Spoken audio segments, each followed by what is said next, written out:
일부 특수부대는요, 극한 훈련 중에 무언가를 마신다고 합니다. 요새 미국에서 최근에 파충류 부대가 공개되면서 특수부대에 대한 관심이 높아지고 있는데요. 이런 상황에서 극한 훈련 중에 뭔가 이색적인 거를 마시는 특수부대가 있다고 합니다. 자, 이 이야기는 잠시 후에 전문가들과 함께 풀어드리겠습니다. 지식충전 지금 시작합니다.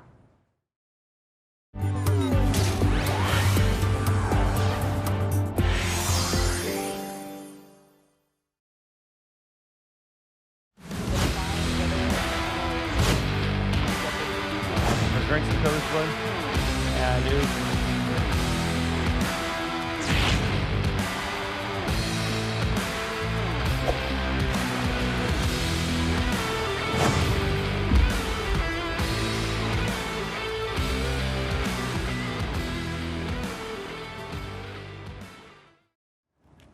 자, 미 육군이요, 최근에 베일에 가려져 있던 특수 임무 부대를 공개했습니다. 이름하여 파충류 부대인데요. 자, 영상 하나 보여드리겠습니다. 자, 이 영상입니다. 보면은요, 저렇게 꼭 뱀을 두르고 있는 부대원의 모습이 보이는데, 아니, 영상만 봐도 굉장히 등골이 오싹합니다. 김대영 평론가, 일단 어떤 목적으로 저런 파충류를 이용해서 훈련을 하는 거죠? 지금 영상에 나오는 저 특수임무부대 같은 경우에는 미 육군을 대표하는 특수부대 중 하나인 레인저 부대의 훈련 대대에 속해 있는 사람들입니다. 그래서 레인저 같은 경우에는 사실상 이제 전 세계를 상대로 작전을 하다 보니까 예를 들어서 저런 파충류에 대해서도 잘 알아야겠죠. 그러니까 정글이라든가 뭐 습지대 이런 데서 작전하다 보면 우리가 맞닥뜨릴 수 있는 게 뭐 악어가 될 수도 있고 뱀도 될 수 있고 이 밖에 다른 파충류들도 많이 있거든요.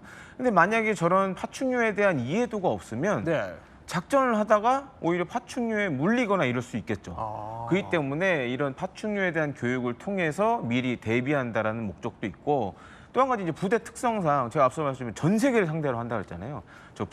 저 북극의 극지방부터 열대 지역까지 다 커버를 하려면 저런 파충류뿐만 아니라 다양한 포유류에 대한 지식들도 아마 갖고 있지 않을까, 좀 이렇게 생각이 됩니다. 아, 그래요? 근데 이제 특별하게 우리 생존 전문가인 김종도 전문가님 특별하게 모셨습니다. 이제 생존 훈련에 대해서 낱낱이 공개를 또 해주실 건데, 자, 그런데 궁금한 게 이거예요. 최근에 이제 전장을 보면은 뭐 드론이나 로봇 이런 것들이 투입이 되면서 현대전을 치르잖아요. 그런데도 저런 훈련이 좀 필요한 거예요?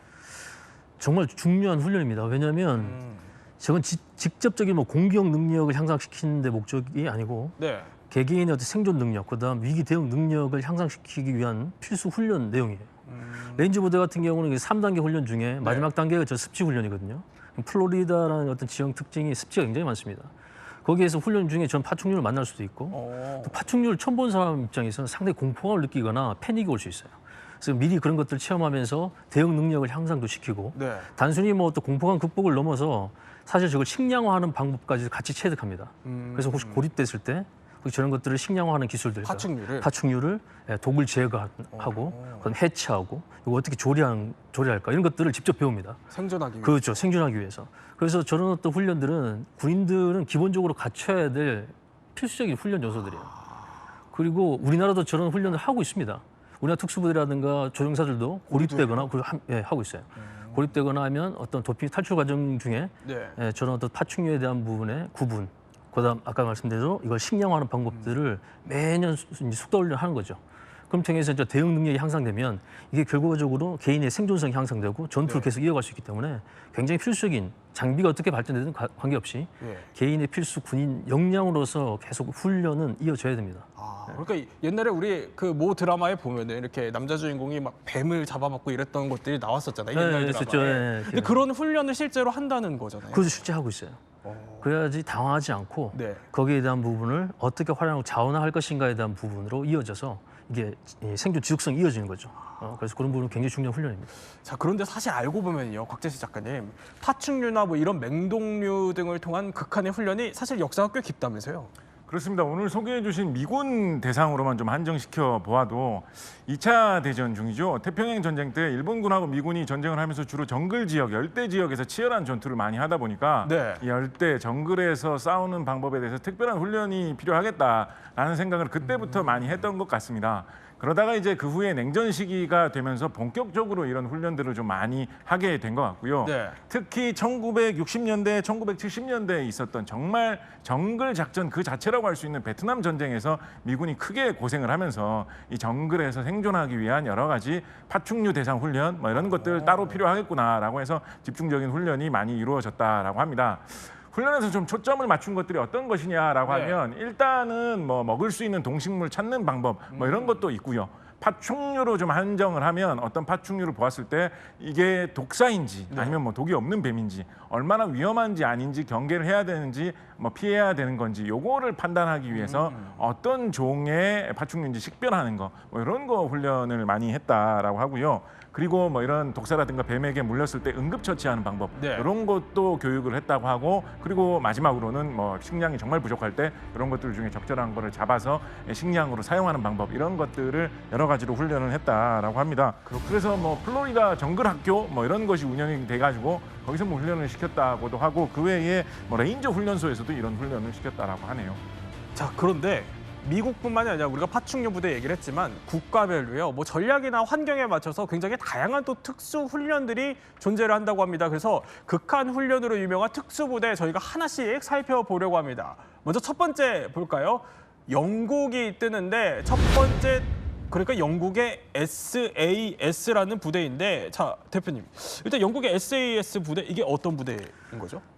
영국의 SAS라는 이 이름 자체가 네. 사실 특수부대의 모태가 되는 굉장히 상징적인 부대입니다.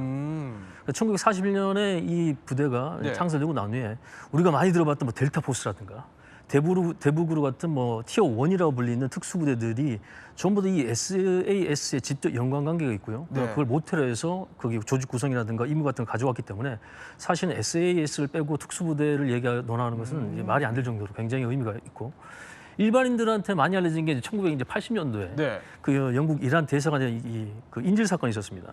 그때 이 SAS가 투입되면서 11분 만에 전 테러리스트를 전부 다 제압하고 안전하게 인질 구출했던 그게 이제 생방송으로 중계가 됐어요. 생방송. 네, 생방송으로. 그러다 보니까 이제 일반 뭐 국민들뿐만 아니라 전 세계 국민들이 네. 전 무슨 부대인가. 그리고 작전복이라 불리는 저 검정색 흑복 그리고 이 방독면 착용 거기다 MP5로 불리는 기관 단조까지 딱 가지고 있는 상태에서 작전을 성공적으로 수행하는 모습을 보면서 전 세계인들이 SAS라는 이 부대에 주목하기 시작했습니다. 저렇게 방독면을 쓰는 거예요, 작전 중에? 네. 근데 저게 이제 오해의 소지가 있는 게 어떤 분은 뭐 방독면을 뭐 처음부터 아니면 모든 작전에 다 쓴다고 생각하지만 사실은 저것은 당시 인질 구출 작전에 CS 체류탄을 사용한다는 가정을 하고 했기 때문에 방독면을 착용했지 사실 상황에 따라서 뭐 안면 위장이라든가 기타 장비로 충분히 극복이 되고 방독면은 꼭 의무화는 아닙니다만. 그렇군요. 근데 그게 상징화가 된 거예요. 그때 모습이 너무 강인했기 때문에. 마치 방독면 부대처럼 그렇죠. 상징화가 방독면 되었군요. 부대처럼. 네. 그러면 이 부대가 어떤 극한 훈련을 하는지도 궁금해요. 근데 선발 과정부터 극한 테스트를 거친다고요? 이 SAS라는 이 부대의 막중한 임무, 그다음 그 난이도를 고려하면 네. 일반인들 대상 뽑지 않습니다. 기존 영국군 중에 3년 이상 복무하신 분들 대상으로 해서 그 안에서 여러 가지 어떤 인성, 네. 그다음 기본적으로 임무 수행 기본적 자질 같은 걸 평가가 오는데 뽑는데 다른 어떤 특수부대 훈련과 다르게 이 4단계 훈련 중에 그 산악 훈련이 굉장히 난이도가 높은 걸로 평가되고 있습니다. 네. 우리 산악 훈련을 한 40분 동안 진행하다 보면 거의 탈락자가 70% 발생할 텐데. 그리고 나중에 그 산악 훈련 1단계가 거치면 이제 정구 훈련에 들어갑니다. 정글. 이 SAS의 정구 훈련은 전 세계 어느 부대에 못지않게 아주 실전적인 거로 많이 정평이 가 있어요. 네. 그래서 그런 어떤 정구 훈련에 대한 매복 훈련, 기습 훈련, 여러 가지 생존 훈련이 끝나게 되면 제가 주로 관심을 가졌던 이 SER이라고 해서 도피 및 탈출 훈련을 시작합니다. 네. 요 도피 탈출이 사실 SAS 훈련 중에 굉장히 꽃과 비슷하다 이렇게 표현할 수도 있을 정도로 실전적인 훈련을 가미합니다. 왜냐하면 특수작전을 하다 보면 갑자기 저게 포로가 될 수도 있고 그럴 때 그 포로에서 이 군사 기밀을 유지하고 그다음 그 어떤 유혹이라는 걸 극복하고 네. 그다음 만약에 어떤 기회가 된다면 탈출해서 결국은 안전하게 기조 복귀하는 그런 어떤 전체적인 프로세스를 여기에서 배우게 되죠. 그렇기 때문에 SS 훈련은 요 SRE 훈련은 상당히 모든 특수부대들이 관심을 가지고 많이 반영하고 있습니다. 자, 그러면 두 번째 극한 훈련을 견디는 최강의 특수부대 준비되어 있습니다. 두 번째 부대는 프랑스로 가보겠습니다. 자, 프랑스의 외인 부대라는 곳인데 이름부터 특이합니다. 그렇습니다. 사실 제가 그 좀 전에 모셨던 상관분이 예. 우리나라 분인데 예. 외인 부대에서 근무하셨던 분이 있었어요. 그래요? 어떻게 근무해요? 그래서 전에 이제 특전사에 복무하시다가 네. 이제 뭐 아주 특수한 정말 특수부대에 계시다가 나오신 다음에 사업을 했는데 사업이 잘 안 됐어요. 그래서 이제 저 외인 부대를 실제로 가셔서 군 생활을 하시고, 네. 네. 그래서 사실 프랑스 외인 부대 같은 경우 이름 그대로 프랑스 사람이 아닌 다른 나라 사람들이 와서 지금 이제 자막이 나오지만 한 149가국의 지원병이 이제 지원을 많이 하고 그러니까 외국인만 있는 부대입니다. 그래서 170여 년의 역사를 자랑하는데 네.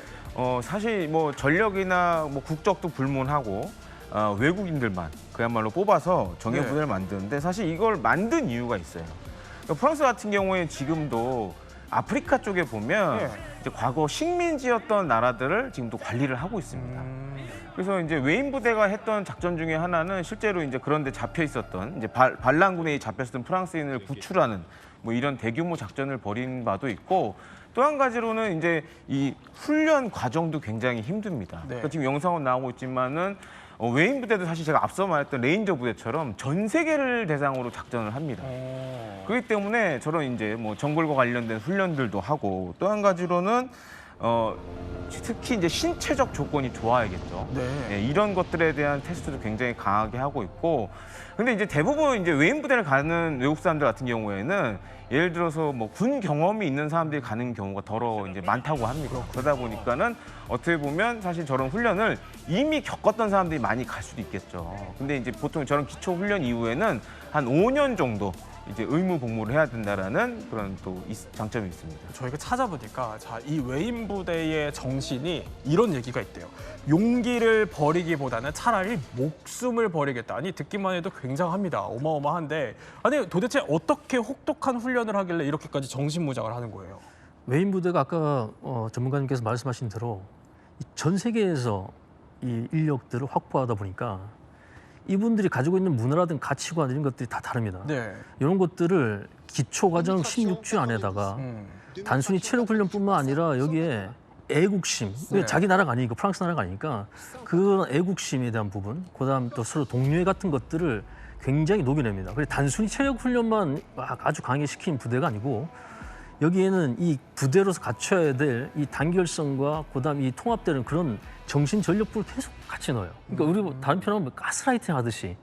그러다 보니까 기초적인 훈련 수준 자체는 거의 특수부대에 준하는 굉장히 까다로운 그런 우리가 기초 과정 훈련도 하지만 이 안에다가 이런 여러 가지 환경, 그다음 여러 가지 어떤 국가에서 만난 이 사람들이 서로 한 목표를 달성하게 되는 어떤 전위라든가 목표의식 같은 거 계속 심어주다 보니까 사실 체력 훈련에 힘들어서 떨어진 사람도 있지만 이런 정신적 스트레스에서 탈락된 사람도 꽤 많습니다. 그래요? 그래서 여기 살아남은 사람들은 바로 아까 말씀하신 프랑스의 어떤 전쟁 상황에 투입되는 그런 인력이 되기 때문에 애초 육체와 정신을 같이 준비된 인력으로 하다 보니까 아까 그런 표가 머리에 각인된다. 그래서 아주 강인한 부대가 된다는 게 이 외인 부대 특징입니다. 그렇군요. 그럼 이쯤에서 퀴즈 한번 풀어보겠습니다. 자, 앞서 보여드렸던 퀴즈 다시 한번 띄워드릴까요? 자, 일부 특수부대는 극한 훈련 중에 무언가를 마신다라고 하는데 혹시 김대휘 혹시 답 뭔지 아시겠습니까? 아무래도 이제 극한 훈련이다 보니까 체력 소모가 심해서 네. 혹시 이온 음료를 마시지 않을까요? 이온 음료는 저도 마시는데요. 그런가요? 네. 특수부대는 이온 음료예요? 혹시 답이 뭡니까, 박재식 작가님? 이온 음료라면 이걸 퀴즈로 내지는 않겠죠. 그럴 것 같은데요. 일부 특수부대는 극한 훈련 중에 코브라 피를 마신다라고 코브라 합니다. 피요? 네. 태국에서 정기적으로 시행되는 훈련 중에 이제 코브라 골드라고 하는 그런 국제 훈련이 있다라고 합니다. 코브라 골드. 우리나라에서는 금은방에 가면 이제 금두껍이라는 게 있죠. 코브라 골드, 금코브라가 이제 태국에는 있다라고 할 수 있을 텐데요. 미군에서 주도를 해가지고 태국하고 협력을 해서 1980년대 초부터 시행되던 훈련이고 지금은 뭐 일본, 말레이시아, 인도네시아, 뭐 기타 등등 여러 나라들이 참여하고 있고 우리나라도 2000년대 초반부터 이 참관국 자격으로 참여를 하다가 2010년대 들어서는 우리나라도 참여를 하고 있는 그런 훈련입니다. 그래서 여러 가지 이제 정글에서 생존하기 위한 극한 훈련을 하는데 이 훈련 내용 중에 뭐 코브라 피 마시기라든가 아니면 뭐 닭을 뭐 새로 맨손으로 생으로 잡아보는 훈련이라든가 뭐 전갈을 산채로 먹는 훈련이라든가 이런 게 포함되어 있다라는 거죠. 그래서 이제 전장의 극한 환경에서 살아남기 위해서 뭐 이런 식성을 좀 기르는 거 이런 건 어느 정도 필요할 것 같기는 합니다. 예를 들어서 우리나라에서 옛날 기록을 살펴보면 신라 말기에 장군으로 활동을 했던 박수리 장군 같은 이런 인물이 고려태조 왕건의 부하로도 유명했던 분이시죠. 이분 같은 경우에 식성 자체가 뭐 개미, 땅강아지, 두꺼비 이런 걸 먹는 걸 워낙 좋아했다라는 우리나라 역사 기록도 있거든요. 그렇기는 합니다만 그렇다고 해서 굳이 코브라 피 마시는 훈련을 해야 되겠느냐, 이게 생존에 얼마나 현실성이 있겠느냐라고 해서 특히 이제 동물 보호 쪽에 관심이 많은 분들 위주로 좀 약간 비판의 목소리도 요즘에는 좀 나오고 있다라고 합니다. 아니 뭐 절대 따라해서는 안 된다라는 점 저희 짚어드리는데, 아니 그런데 지금 보면은 김종도 전문가님 이렇게 뭐 극한 훈련 중에 뭐 코브라 피, 뭐 전가 여러 가지들이 등장을 하지만 또 전문가시니까 나는 이런 것까지 해봤다, 혹시 이런 거 있으세요? 저는 사실 아까 그 질문에 저는 소변인 줄 알았어요. 소변. 아, 소변이요? 네, 왜냐면 제가 직접 그런 상황에서 이제 탈수 증상을 느꼈을 때 소변을 먹어본 적이 있었고. 아, 그렇군요. 그리고 제가 필리핀에서 전 유상 훈련을 받았는데 저는 뱀에서 나오는 피를 왜 먹냐고 물어보니까 이게 수분 섭취를 위해서라고 하더라고요. 그래서 실제로 한번 따라봤습니다. 피가 얼마큼 나오는가. 그러니까 30ml에서 한 40ml밖에 안 돼요. 실제적으로 저기에서 얻는 수분으로 얻는 것들의 양들이 차라리 정글 환경에서 다른 또 식생의 또 식물들 잘 파간다 그러면 더 많이 얻을 수 있는 게 있습니다. 그래서 저는 안 마셨습니다. 그러셨군요. 그냥 튕겨봤지만. 근데 어떤 저런 것들 하는 훈련은 말 그대로 강인한 정신, 그다음 위기 대응 능력, 그다음 군인에서 갖춰야 될 그런 생존 의지를 어떤 키우기 위한 하나의 방법이지. 그러면 어느 정도 생존에 도움도 되긴 하겠지만 저걸 굳이 꼭 따라야 될 기술이다 이렇게 표현하기는 어렵고 대체할 기술들이 많기 때문에 만약 우리나라에서 저런 대체할 생존 기술을 만약에 한번 판단한다고 하면 다양한 방법이 있으니 그것도 한번 개발해 볼 만하다 이렇게 생각이 됩니다. 뭐 절대 따라해서 안 된다는 점. 그런데 자, 궁금한 게 하나 생기는데, 곽 작가님, 이 코브라 피, 그러니까 코브라가 갖고 있는 독을 생각하면 이 피가 안전할지 이거에 대해서도 사실 궁금하긴 하거든요. 코브라의 독은 이제 독리 계통에서 나오고요. 피는 이제 따로 분리되어 있는 피이기 때문에 사실은 뭐 직접적으로 연관은 없다라고 합니다. 근데 이제 옛날 우스갯소리 중에 그런 거 있었죠. 코브라가 잘못해서 그럼 혀 깨물면 어떡하느냐. 그러면 피로 독이 들어갈 수도 있는 거 아니냐, 뭐 이런 이야기가 있었긴 한데 극한 상황에서 하는 훈련이기 때문에 그렇다고 굳이 뭐 보통 환경에서 코브라 피를 일부러 찾아서 먹을 필요는 없다라고 알아두시면 되겠습니다. 네, 마지막 또 극한의 훈련을 견디는 최강 특수부대 이야기 짚어보겠습니다. 다음으로는 어디로 가볼까요? 자, 이스라엘인데요. 이스라엘의 샤예렛 마트칼이라는 부대라고 합니다. 근데 여기가 김대호 평론가, 심리적으로 좀 극한 훈련을 해야 한다면서요? 그렇습니다. 선발 한 2주간에 어떤 훈련을 하면 포로 생환 훈련을 하는데, 사실 이건 뭐 다른 나라 부대들도 다 합니다. 우리나라의 특전사도 뭐 하는 걸로 이렇게 잘 알려져 있는데, 그러니까 중요한 건 이거예요. 지금 이 훈련병들이 모의 납치 후에 감옥 환경에서 심리적, 신체적 폭력과 압박을 견디는 훈련을 진행을 하는 겁니다. 근데 잘 보면 이제 과거 전사를 보면 이 2차 세계대전 때 이 일본 군들 잡히면은 사실 이제 우리 영화 속이나 이렇게 보기에는 오래 버틸 것 같지만 조금만 이 미군 신문관들이 잘해주면 그때부터 술술술 막 불기 시작했다라는 거예요. 그래서 사실 이게 이제 포로 잡혔을 때 어떻게 해야 되느냐가 굉장히 특수부대에서는 중요한 훈련일 수가 있습니다. 그렇군요. 그래서 이런 것들을 한 2주 동안 이제 하는데, 사실 이제 이렇게 하면서 어떻게 보면 이제 고립돼 있죠. 그러면서 이제 심리적 압박을 주고 신체적으로도 괴롭히고 막 이런 걸 하면서 이 정신 회복력 훈련을 계속 진행을 시키고, 가장 중요한 거는 예를 들어서 본인이 이렇게 포로 잡혔을 때 알고 있었던 뭐 작전 목표라든가 이런 거를 적에게 발설하면 안 되겠죠. 그렇죠. 그러니까 그런 거에 대한 이쪽에 강력한 정신 교육도 이 안에 들어있다라고 이렇게 보시면 되겠습니다. 아니 그러면 이런 모의 포로 심리 훈련 실제 임무에는 어떤 좀 영향을 주나요? 이런 훈련을 해본 사람과 안 해본 사람은 이 압박에 대한 저항성이 완전 다릅니다. 그래서 이런 신문 포로 훈련을 함으로써 우리가 저는 신문 과정에서 발생될 수 있는 고립, 스트레스 그런 것들의 심리적, 정신적 저항성을 길러놓은 거죠. 이런 것들이 실제 한 4가지 효과를 이제 얻어온 거죠. 아까 말씀드린 대로 압박에 대한, 고문에 대한 어떤 심리적 이 저항. 두 번째는 이제 정보 발설에 대한 부분에서 회피하는 방법. 그다음 기밀을 유지하는 방법. 그래서 그런 것들에서 이 보안을 유지하는 그 방법을 한번 연습해 보는 거죠. 세 번째는 이제 어떤 포로 생활을 대비해서 미리 한번 식량 부족이라든가 정지 스트레스, 구타라든가 이런 모욕에 대한 견디는 훈련을 또 한번 해봅니다. 그리고 마지막으로는 이제 생존 의지를 불태우고 탈출에 대한 의지를 계속 유지하도록 하는 것이 이런 또 포로신문 훈련 통해서 훈련이 된 거죠. 그래서 이게 실제 상황이 된다면 지금 배운 대로 그대로 하게 함으로써 실제 탈출하는 사례가 있습니다. 그렇기 때문에 이런 것들은 진짜 의미가 있는 훈련이고 우리 한국에서도 조종사들 대상으로 그다음 특전사 대상으로 지금 진행하고 있는 훈련입니다. 그렇군요. 그런데 자 이렇게 뭐 극한 훈련들 얘기를 해봤지만요. 이런 훈련을 받는 게 사람뿐만이 아니라 동물도 훈련에 투입이 된다고 하는데 대표적인 게 돌고래예요. 네, 근래 화제가 된 것으로 노르웨이에서 작년 9월경에 발견되었던 돌고래가 있습니다. 이 돌고래 이제 별명도 붙었는데요. 발디미르, 흐발디미르라고 하는데 발디미르라는 그런 이름이 붙었습니다. 노르웨이에서 고래를 발이라고 하거든요. 참고로 이제 발은 노르웨이에서는 폿이라고 합니다. 노르웨이에서 고래를 발이라고 하는데 블라디미르 푸틴이라는 러시아의 대통령의 이름하고 이름 말을 합쳐가지고 이거 혹시 푸틴이 보낸 돌고래 아니냐라고 해서 발디미르라는 그런 별명이 붙은 거죠. 그냥 돌고래 중에서 이제 벨루가라고 하는 수족관 같은 데서도 이제 가끔 볼 수 있는 좀 이렇게 사람에게 잘 길드는 종류의 이런 흰 돌고래라고도 우리나라에서 부르는 그런 돌고래였는데요. 뭐 그냥 돌고래가 노르웨이에서 뭐 바닷가에서 나타날 수도 있는 거 아닌가라고 생각을 할 수도 있는데 그 하네스라고 하죠. 개 목줄을 걸 때도 사용하는 그 기구가 이 돌고래 발디미르 이 돌고래에게 달려 있었는데 거기에 상트페테르부르크의 것이다라는 이런 말이 이 하네스에 적혀 있어가지고 러시아의 어떤 기관에서 이거를 사용하던 거 아닌가라는 뭐 그런 생각을 할 만했고 그리고 그 하네스의 일부에 약간 카메라를 달 수 있을 만한 그런 부품도 붙어 있는 것 같아가지고 이거 혹시 러시아에서 어떤 특수한 목적으로 훈련시켜가지고 어떤 이런 수중으로 침투시켜서 어떤 시설물을 촬영하려고 했던 뭐 그런 돌고래가 아니냐라는 의심을 작년에 상당히 나왔던 뭐 그런 것이었습니다. 러시아 당국에서는 뭐 이런 일을 우리가 했다라고 뭐 전혀 긍정하지는 않았는데요. 뭐 일각에서는 소련 시절에 이 비슷한 돌고래, 흰 돌고래 뭐 이런 식으로 훈련시키는 프로그램이 있었기 때문에 지금도 그 비슷한 것이 이루어지고 있고 그 중에 한 마리가 어떻게 새어 나오거나 아니면 작전 중에 사망해서 발견된 것이 아닐까라는 이야기도 나오고 있다고 합니다. 아니 그럼 뭐 러시아는 부인을 하고 있지만 뭐 일단 러시아의 비밀병기가 돌고래다 이렇게 본다면 미국의 동물 비밀병기는 뭡니까?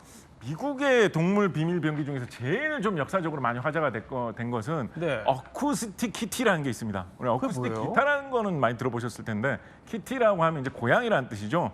어쿠스틱이라는 건 이제 소리라는 뜻이 있기 때문에 소리 고양이라는 그런 뜻입니다.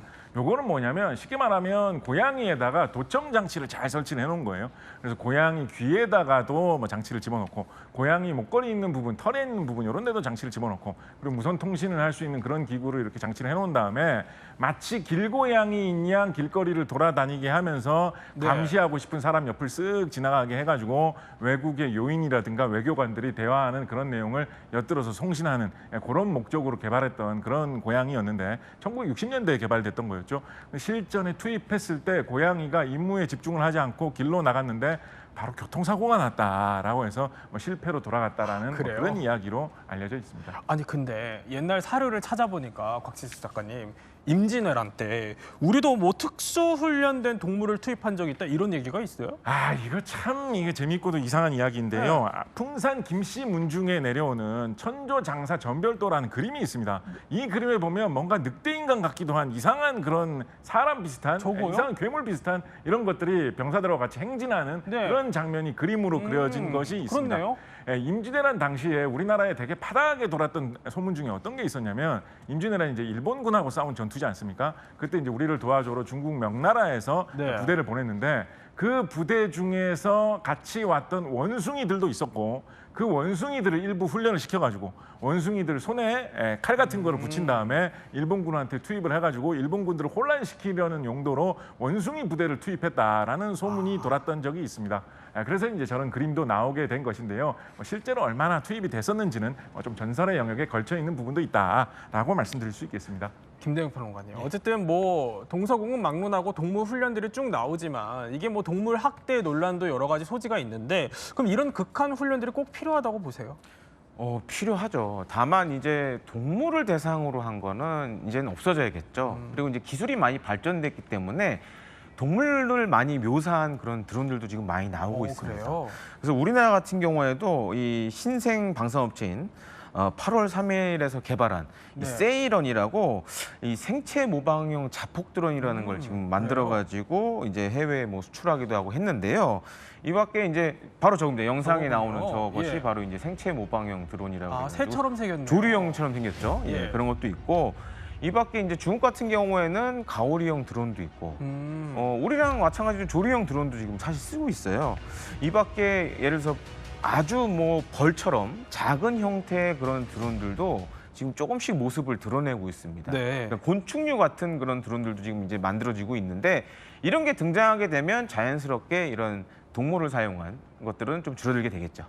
김정도 전문가님 특별하게 모셨으니까 오늘 끝에 제가 여쭙고 싶은 건 이겁니다. 굉장히 무더워요, 밖이. 그렇죠. 이런 폭염 속에서 이제 휴가철 즐기시는 분들 많을 텐데 혹시나 만에 하나 사고를 당했을 때 짧게 여쭤보면은 나만의 생존법 팁이 있다면 어떤 게 있을까요? 나만의 생존법의 팁이라기보다는 기본을 잘 지키면 사고가 예방이 됩니다. 제가 드리고 싶은 말씀은 지금 부모님들이 아이들과 물놀이 할 때 이 구명조끼에 대한 부분에서 정확한 이해도가 없다 보니까 목적이 안 맞는 것을 입힌 경우가 있어요. 그래서 구명조끼는 기본적으로 크게 세 가지는 아닙니다. 하나만 기억하세요. 스포츠용 구명복 A형이 실제 수영을 하지 못하는 사람 또는 바다에서 착용하기 적합한 부력을 가진 그런 제품입니다. 그래서 부모님들은 단순 구명조끼를 딱 사준다는 게보다는 스포츠용 구명복 A형. 그다음 제가 늘 갖고 다니는 이 은박담요라는 게 있습니다. 이거예요. 네, 이 은박담요는 것이 굉장히 저렴하면서 이 저체온증에 대한 부분에서 예방 효과도 있지만 그리고 펼치면 구조 노프가 될 수 있어요. 이게 기본적으로 2m 정도의 길이 가지고 인장감도 상당합니다. 요걸 두 개만 엮고 만약 물에 빠진 사람이 있다면 배낭 같은 것들을 이용해 던져서 구조한다 그러면 또 익사자를 또 구조할 수 있는 좋은 생존 장비가 되는 거죠. 네, 세 분과 함께 전 세계 특수부대 훈련에 대해서 몰랐던 이야기 살펴봤습니다.